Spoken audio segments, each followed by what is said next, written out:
जगताक्षी बहन मीना साहब और आज इस पंडाल में बहुत बड़ी तादाद में कांग्रेस पार्टी के कार्यकर्ता, नेता, माताएं, बहनें जो इस नामांकन सभा के गवाह बनने के लिए आए हैं। सर्वप्रथम अपनी बात शुरू करूं तो इस क्षेत्र में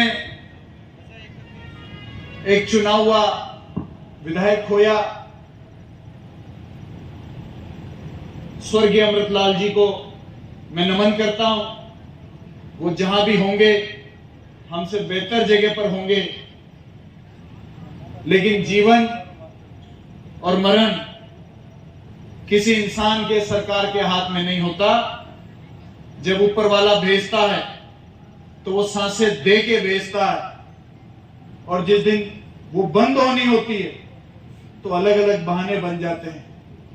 ऊपर वाले को यही मंजूर था, उसी वजह से आपको और हमको ये बाई इलेक्शन देखना पड़ रहा है। साथियों, सनम्बर विधानसभा क्षेत्र में आला कमान ने एक निर्णय किया। मुझे पता है कि हमारे साथी कांग्रेस पार्टी के नेता, काफी नेता इस निर्णय से कुछ कम खुश हैं, कुछ ज्यादा खुश। लेकिन सबसे पहले तो मैं बता दूं कि श्री रघुवीर मीना साहब एक सच्चे कांग्रेसी हैं, कांग्रेस पार्टी के कद्दावर नेता हैं, और हम खुद सारे मंच पर जो कार्यकर्ता कांग्रेस पार्टी के यहां पर हैं उनके घर जाकर उनसे आग्रह करेंगे कि रघुवीर जी आप आगे बढ़िए। आपकी छोटी बहन को कांग्रेस पार्टी ने प्रत्याशी बनाया है, लेकिन हम सब आपके नेतृत्व में इस चुनाव को लड़ेंगे। आप आगे बढ़िए और कांग्रेस पार्टी का झंडा उठाइए। मुझे पता है कि आपके दिल में, दिमाग में, तन बदन में एक एक रोम कांग्रेस पार्टी के लिए दौड़ता है, ये मुझे पूरा विश्वास है। और मुझे पूरा विश्वास है बहुत जल्दी वो कांग्रेस के झंडे को बुलंद करेंगे और कांग्रेस के सब कार्यकर्ताओं में जान फूकेंगे। कल मेरे पास फोन आया कि चांदना जी ये निर्णय कुछ गलत हो गया। कुछ कार्यकर्ताओं ने फोन किया। मैंने उनसे कहा कि जो भी स्थिति परिस्थिति होती है, पर्यवेक्षक और आला कमान को भेजते हैं, निर्णय हमेशा दिल्ली में होता है। यहां से गया कि सामान्य रघुवीर जी, प्रधान जी रेशमा जी और जयसमंद के प्रधान जी का भी नाम 3 नामों में गया कि ये 3 मजबूत कैंडिडेट हैं, चुनाव को लड़ सकते हैं। और भी हैं, ऐसा नहीं है कि 3 ही लोग हैं। मैं तो कह रहा हूं यहां पर कम से कम 20 लोग ऐसे हैं जो इस चुनाव को लड़ सकते हैं, लेकिन हमको 3 का ही पैनल बनाकर भेजने के लिए कहा, उसलिए 3 का पैनल हमने भेजा। आप मुझे एक बात बताइए, कुछ साथी कह रहे हैं कि टिकट बदल दिया। 2008 में कांग्रेस पार्टी की टिकट पर 65,000 वोट हमको मिला। 2013 में कांग्रेस पार्टी की टिकट के ऊपर 55,000 वोट हमको मिला। 2018 में 65,500 वोट मिला। 2023 में 65,300 वोट मिला। अगर ये गाड़ी 65,000 से 66,000 पार नहीं कर रही तो ये गलती आला कमान की है क्या? किसकी गलती है ये?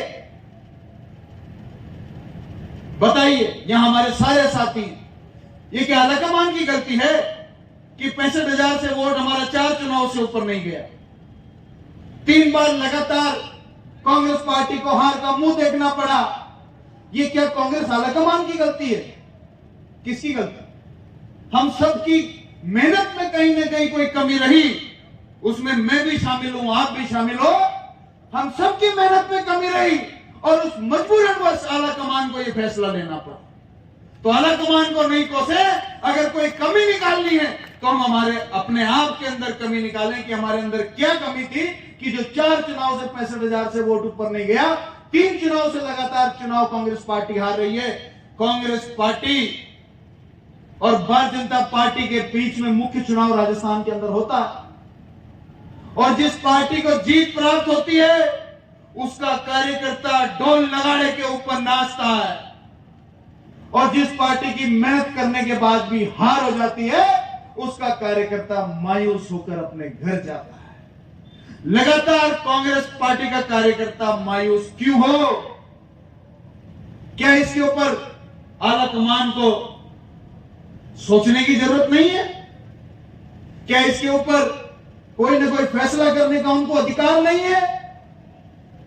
हम जैसे नेता आपके आशीर्वाद से बनते हैं, और कभी कभी आशीर्वाद लेने के बाद आपको ही भूल जाते हैं, और जब हम आपको भूल जाते हैं तो जनता और कार्यकर्ता वापस हमको याद दिलाते हैं कि आपको मंच पर हमने ही बैठाया है, थोड़ा सा आप सुधर जाओ, समझ जाओ, कुछ तो बदलाव लाओ।